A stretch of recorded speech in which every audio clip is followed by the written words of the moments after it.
Assalamualaikum warahmatullahi wabarakatuh. Alhamdulillahirabbil alamin. Wassalatu wassalamu ala asyrafil anbiya'i wal mursalin wa ala alihi wa ashabihi ajmain. Amma ba'du. Pertama-tama marilah kita panjatkan puji beserta syukur kita kepada Allah Subhanahu wa taala, yang mana berkat Allah lah kita bisa berkesempatan untuk membuat video pada hari ini. Tak lupa pula salawat berserta salam kita sanjungkan ke pangkuan baginda Muhammad SAW, yang mana berkat beliaulah kita bisa menikmati iman Islam seperti yang sekarang ini. Yang saya hormati Ibu Dosen Hijriyati selaku dosen pengampu perlindungan hak anak usia dini, serta teman-teman yang saya hormati. Pada kesempatan kali ini kami dari kelompok 4 ingin mempresentasikan materi kami, yang mana materi kami ini berjudul tentang Konvensi Hak Anak atau yang disingkat dengan KHA. Sebelumnya izinkan saya memperkenalkan diri. Saya selaku moderator Siva Haura yang akan membimbing jalannya diskusi pada hari ini. Selanjutnya marilah kita dengarkan materi pertama yang menyangkut tentang apa sih pengertian Konvensi Hak Anak itu. Nah, di sini nanti akan disampaikan oleh pemateri pertama, yaitu Yeni Susanti. Mari kita simak sama-sama penyampaian materi yang akan disampaikan oleh Yeni Susanti. Baik, saya Yeni Susanti selaku pemateri pertama akan menjelaskan tentang pengertian Konvensi Hak Anak. Konvensi Hak Anak atau disingkat dengan KHA terdiri dari kata konvensi dan hak anak, antara lain trakta, treaty, dan fakta. Menurut Kamus Besar Bahasa Indonesia atau KBBI, Konvensi Hak Anak adalah perjanjian antar negara, para penguasa, pemerintahan, dan sebagainya. Tujuan dari Konvensi Hak Anak atau KHA adalah agar setiap negara sesuai komitmennya dapat memenuhi seluruh hak anak dan melakukan perlindungan sesuai dengan isi KHA dan diatur oleh perundang-undangan yang berlaku di negara tersebut. KHA juga dapat diartikan sebagai perjanjian mengikat secara yuridis dan politis antar berbagai negara yang mengatur tentang hak anak, contohnya UNICEF. Sekian penjelasan dari saya. Di sini saya akan melanjutkan materi tentang sejarah pengesahan Konvensi Hak Anak. Anak merupakan generasi penerus cita-cita perjuangan sebuah bangsa. Oleh karenanya, kebutuhan untuk tumbuh dan berkembang dalam kehidupan anak harus diutamakan. Sayangnya, tidak ada anak yang mempunyai kesempatan yang sama dalam mewujudkan harapannya. Banyak di antara mereka yang mengalami kesulitan untuk tumbuh dan berkembang secara sehat dan mendapatkan pendidikan yang terbaik. Banyak anak berasal dari keluarga yang kurang mampu, yang tidak mendapatkan layanan pendidikan dan kesehatan. Tak hanya itu, akibat perang dan pertikaian yang terjadi di beberapa negara menyebabkan banyak anak yang menjadi korban.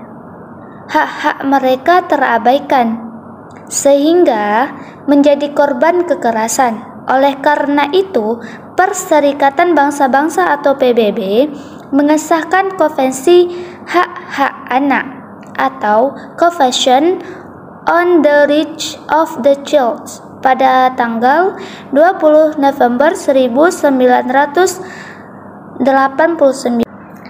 Konvensi Hak Anak merupakan sebuah dokumen yang dibuat oleh Perserikatan Bangsa-Bangsa atau PBB yang secara resmi memberikan hak-hak kepada anak sedunia. Dokumen ini juga telah diratifikasi atau disetujui oleh hampir semua pemimpin negara yang ada. Kalau di Indonesia, Konvensi Hak Anak disahkan pada tahun 1990. Jadi, kalau di dunia itu pada tanggal 20 November 1989, kalau di Indonesia pada tahun 1990. Jadi, Konvensi Hak Anak ini disahkan karena banyaknya anak-anak yang tidak dipenuhi haknya. Sehingga Perserikatan Bangsa-Bangsa membuat organisasi KHA atau Konvensi Hak Anak ini agar hak-hak anak terpenuhi. Baik, saya di sini akan menyampaikan materi tentang hak dasar anak dalam KHA atau Konvensi Hak Anak. Yang pertama di sini ada hak untuk kelangsungan hidup. Hak untuk kelangsungan hidup adalah hak-hak anak untuk mempertahankan hidup dan hak untuk memperoleh standar kesehatan dan perawatan sebaik-baiknya. Misalnya, ada seorang anak yang sedang mengalami sakit. Bagi pihak keluarga atau kerabat terdekatnya, wajib bagi mereka untuk memberikan perawatan, pelayanan, dan kenyamanan bagi anak tersebut, agar anak tersebut mendapatkan pertahanan hidup yang layak. Yang kedua ada hak tumbuh kembang, yang meliputi segala hak untuk mendapatkan pendidikan dan untuk mendapatkan standar hidup yang layak bagi perkembangan fisik, mental, spiritual, moral, dan sosial anak. Misalnya seperti anak jalanan, mereka juga berhak untuk tumbuh dan berkembang seperti anak lainnya, mendapatkan pendidikan yang layak agar membentuk fisik, mental yang kuat, nilai moral yang baik, dan sosial yang baik bagi dirinya, masyarakat, maupun di lingkungan lainnya. Untuk mendapatkan perlindungan, yang meliputi perlindungan dari diskriminasi, tindak kekerasan, dan keterlantaran bagi anak-anak yang tidak mempunyai keluarga dan bagi anak-anak pengungsi. Contohnya di sini diskriminasi, yaitu membedakan atau tidak adil.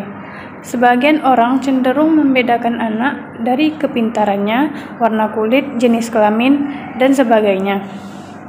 Yang seharusnya mereka itu dilindungi dari kekerasan, kejahatan, memberikan kasih sayang, dan tidak membeda-bedakan anak tersebut.